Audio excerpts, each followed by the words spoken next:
At this point, ladies and gentlemen, we move to our very first keynote speaker. And before I introduce our first keynote speaker, please let's get to know the personality.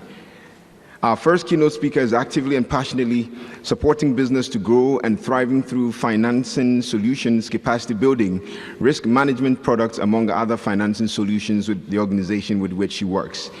Again, our keynote speaker believes that Ghanaian businesses should grow sustainably and become strong, multi-generational and multinational institutions relevant for the times we are in.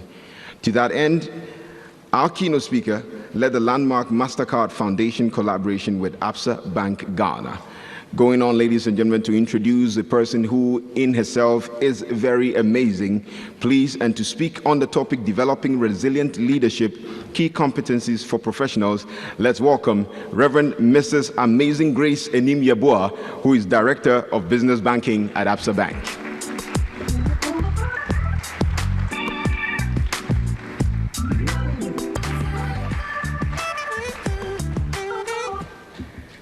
Good morning, ladies and gentlemen.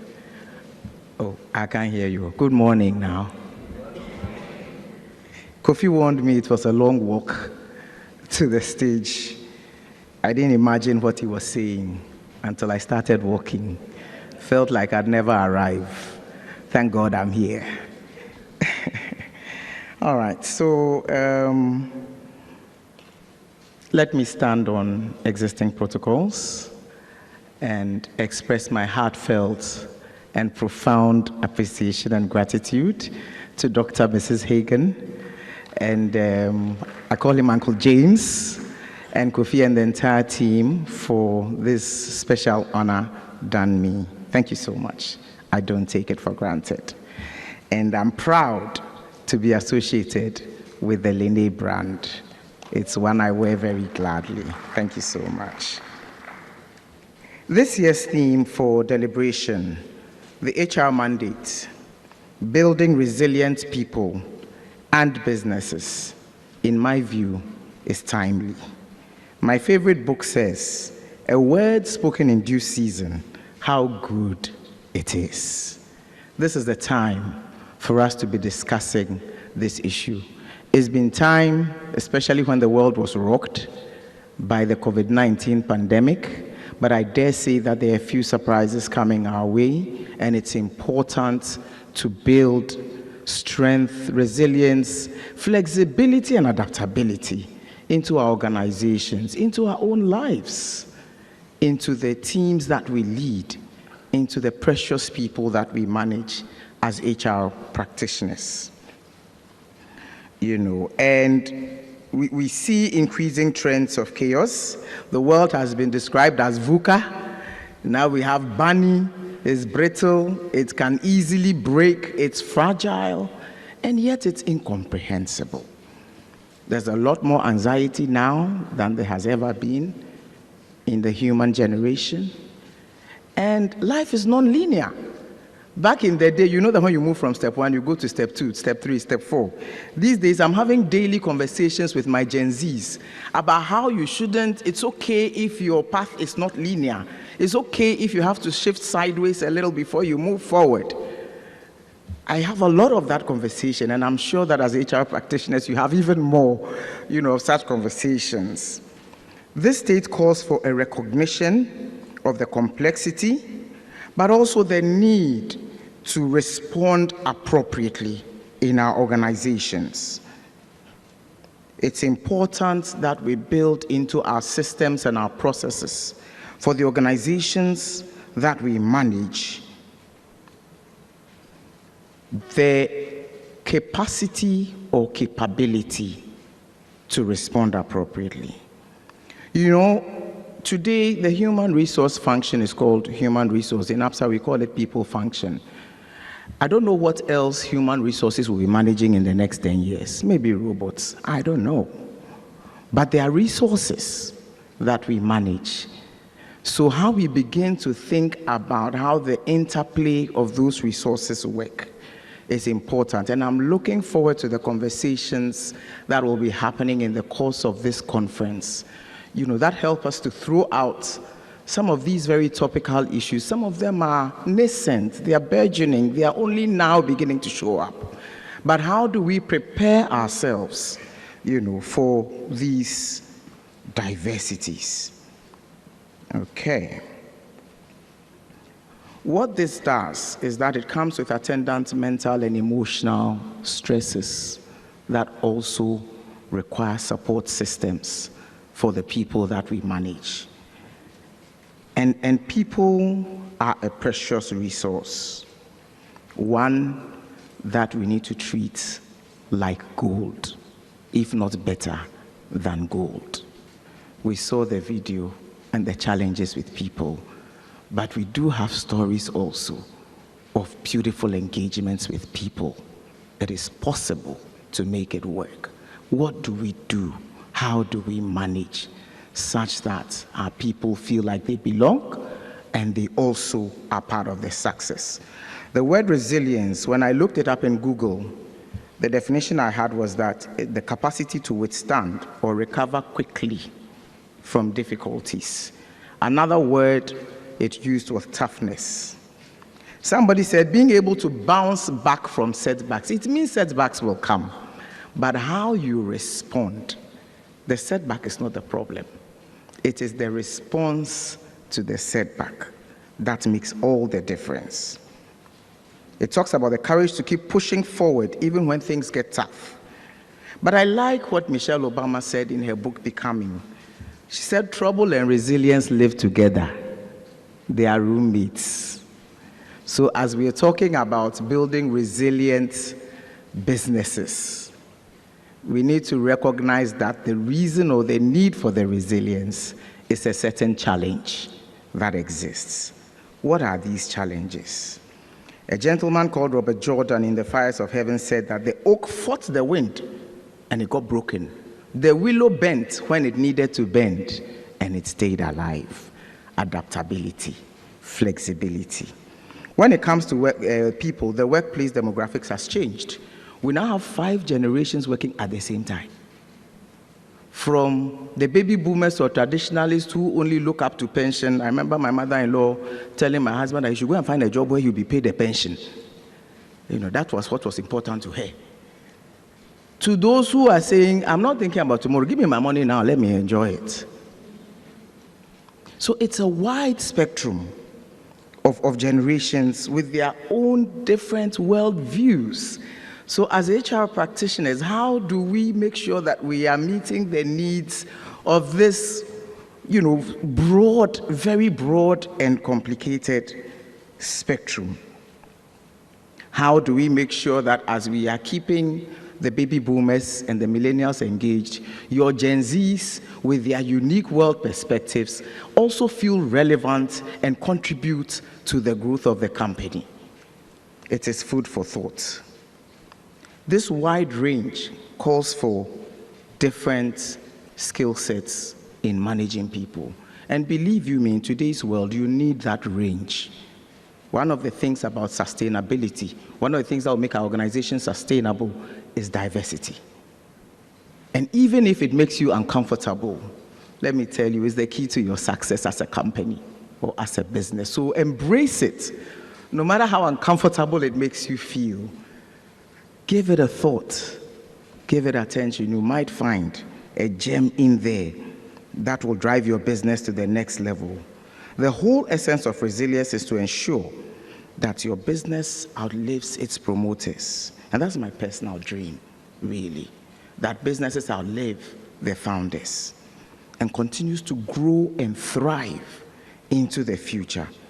The role of the human resource function is to ensure the right culture that is able to accommodate all the generations represented in the workplace, as well as support and drive the right demographic mix to allow for diversity.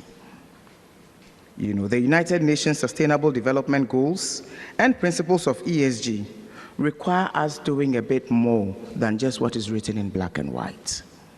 For example, by law, 90 days is what a female is entitled to for paid maternity leave.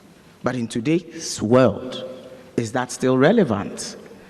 Companies like Absa and Vodafone have moved that to 120 days. But companies like Diageo have gone to 180 days. Paid maternity leave for women. Are there other rules and regulations that require a second look, given the changing trends and times? For example, based on the MasterCard Foundation research, Africa is the youngest and fastest growing continent in the world. By 2030, there will be 375 million young people in the job market in Africa. Within a few decades, this demographic boom will push Africa's workforce to more than 1 billion people, the largest in the world. And it will be a young workforce. How are we preparing our organizations for that? The current levels of unemployment are high. That's why Absa Bank partnered with the MasterCard Foundation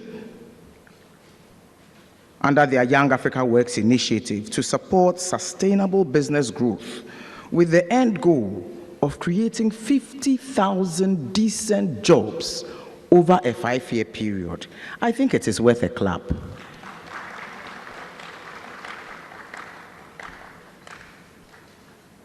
What kind of training and policies and approaches are you putting to talent growth in the workplace? Let me make you a little bit uncomfortable. Should we be retaining retirees with contracts and extensions upon extensions upon extensions? Is it not a sign that we are failing to upskill young talent? Why can't we have professors at 30 years of age? Why must they be 80 before they become professors? It's just an example. But I think it's important for us to reflect on these things, because the essence of resilience is so that you can be sustainable. You're not being resilient for the sake of being resilient. You're being resilient so that your business can continue to go through the tides and the various seasons that life throws our way.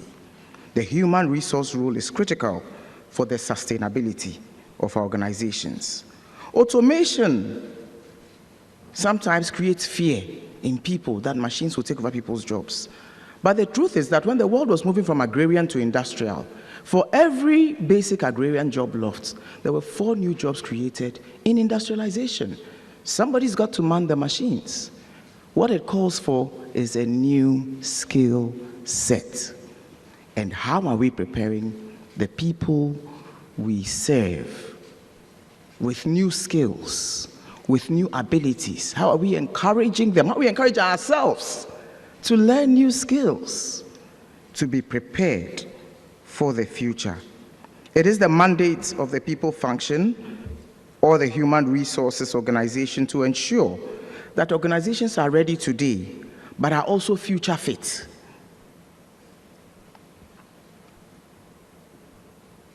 To meet the needs of the customer. HR must curate that, creating an inclusive environment with room for colleague collaboration, engagement, and entertainment is a must. All work and no play does what? I want to test whether you are listening. All work and no play. Thank you, we're together. I know it's not an easy mandate, the HR function. People are one of the most complex. Even God himself doesn't understand his own creation sometimes. People are complex. But the beauty is that as we work together, we are able to produce results. So may I submit to you that what we call VUCA, volatile, can be victorious. What is uncertain can be unique. What is complex can be compelling. And what is ambiguous can be audacious. My challenge to you, my dear friends, is to be your people's keeper. It is a blessed calling, and one that is top of mind for the Creator himself.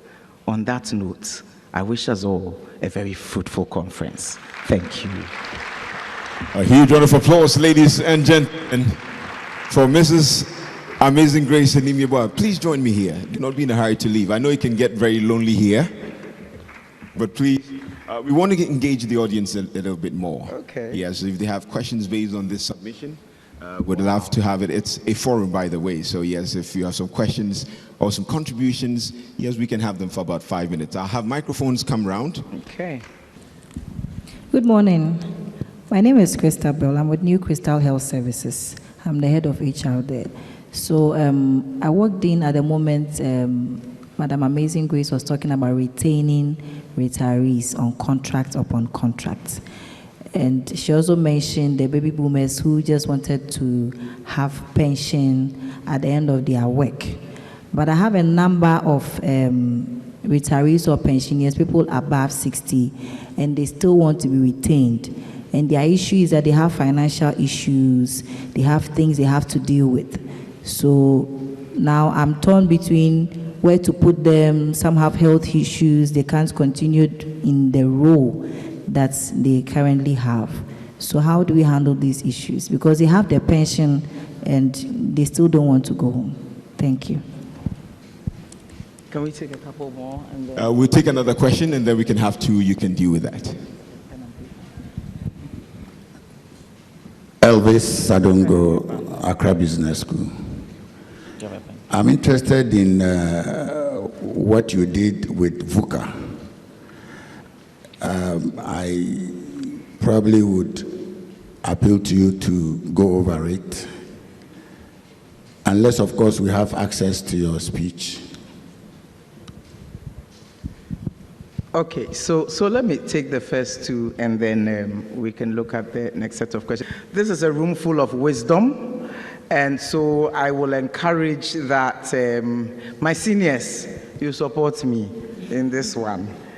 Okay, so my dear lady, thank you for your submission. I think it just emphasizes the fact that this is a real situation, and it's also about what we learn from what we have been through over time in our businesses.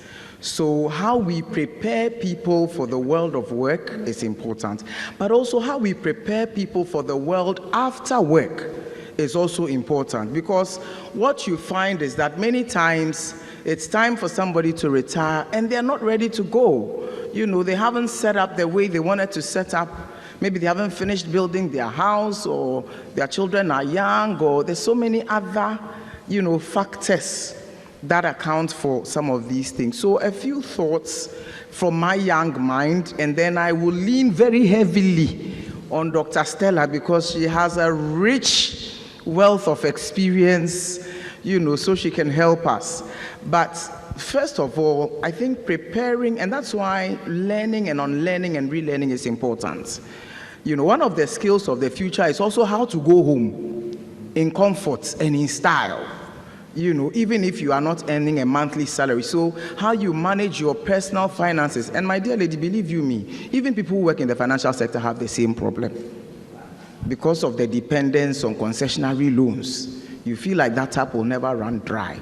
But you need to have a plan, because life has only one constant, and that is change. And as that change happens, you are progressing slowly towards your exit gate.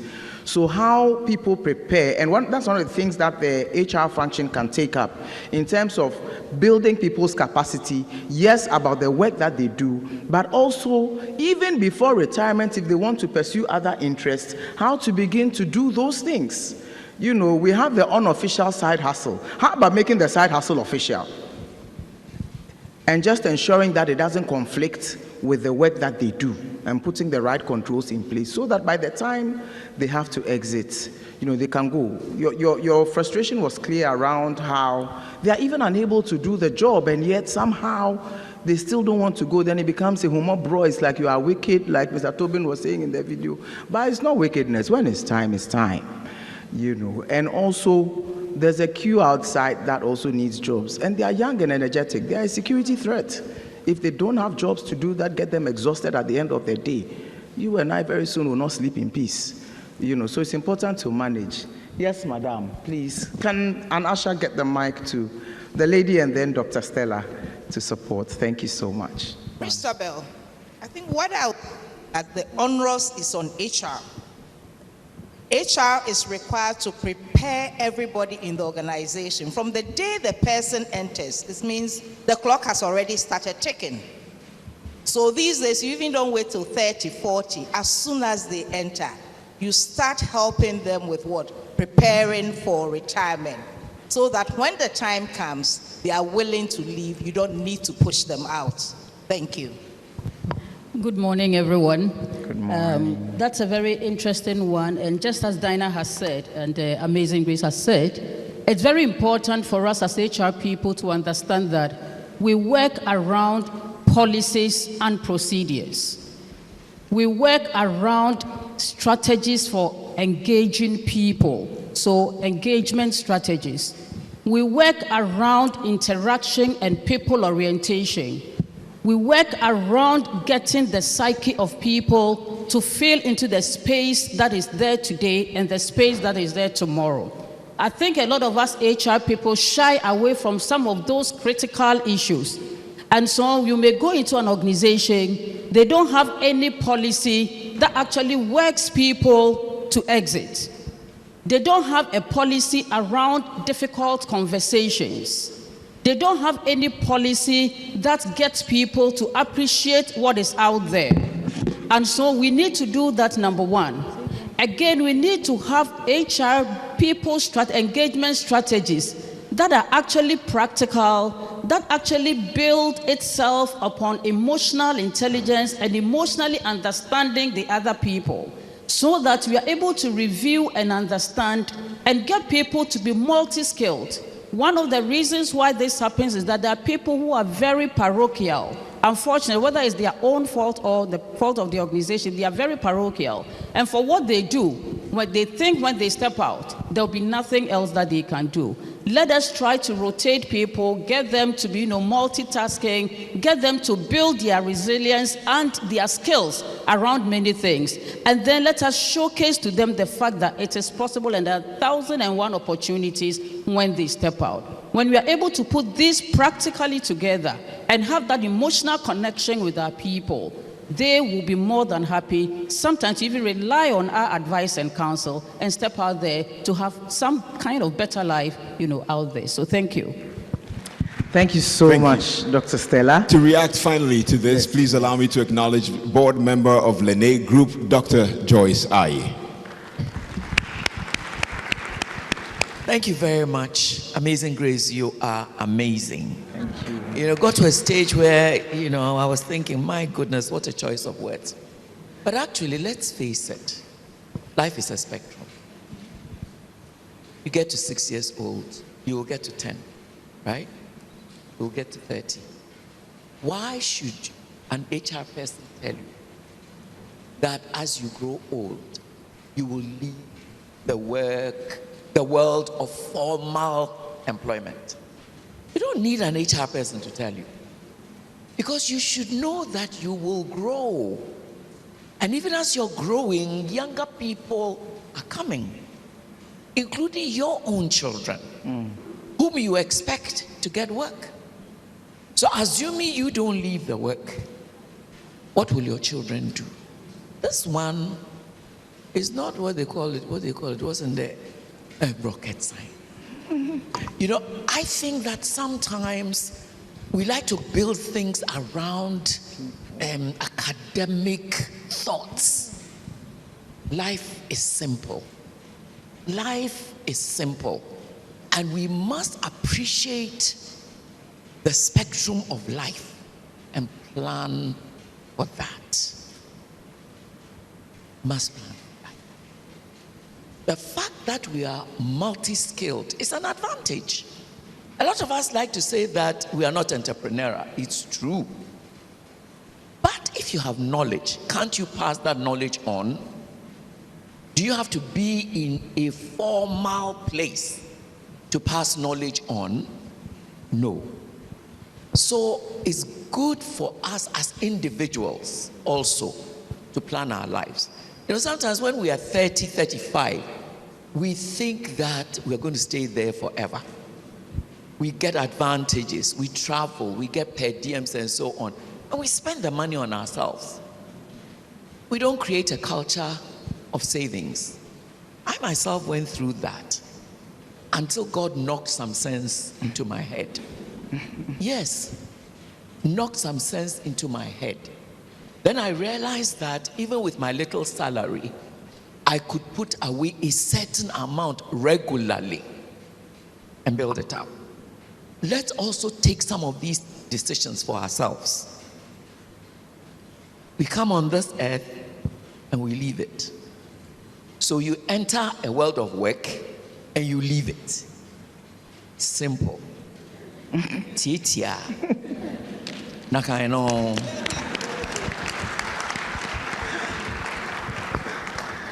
Thank you so much, Auntie Joyce. I think there's nothing more to be said. Thank you. Okay, so to the gentleman's question around VUCA, volatile, I said, can be victorious. Uncertain is actually unique. Complex can be compelling. And ambiguous can be audacious. Thank you so much. I think we have a few more questions. We can take just one more at this point since we've run out in this session. The gentleman in that corner, yes. There was also a lady who wanted to ask a question, so if you can make it crisp. Yes. Okay, so good morning, everyone. My name is Iraja Labisi. I'm from Newmont, Africa. So I just wanted you to elaborate on a statement that you made that I found very depth. So you said sustainability comes with diversity. And for me, that's the first time that I've heard sustainability and diversity in the same sentence. And then you also mentioned that diversity may be uncomfortable, but it is needed in modern day companies in order to stay relevant. So if you could please elaborate on that a little bit more. Thank you. Thanks for a very amazing and inspiring presentation. You did mention that you want to see organizations, the founders, outlive the organizations. What is your assessment of the current situation in Ghana, and what will be your recommendations in terms of succession planning? Thank you. Thank you so much. You're sending me down my favorite alley. But let me attend to Irajua, and then we'll come to your question. So, Irajua, sustainability itself is life, okay? And diversity is needed. Imagine if you had only one species, let's say just one animal on Earth, what would happen? Okay. In our corporate organizations, the reason why diversity is important is because when you have different views, you are able to get different perspectives. So it's like looking at a prism from different angles. All those different angles are part of the prism, but those angles coming together is what brings out the beauty, is what allows the light to reflect. Sorry, my husband is a physicist. I'm not a scientist, but I like this example. Okay, so that diversity has a value for the organization, and you will find that organizations that allow it to thrive are actually organizations where the environment is less toxic. It's an environment where people can speak up, but it's also an environment where there's accountability.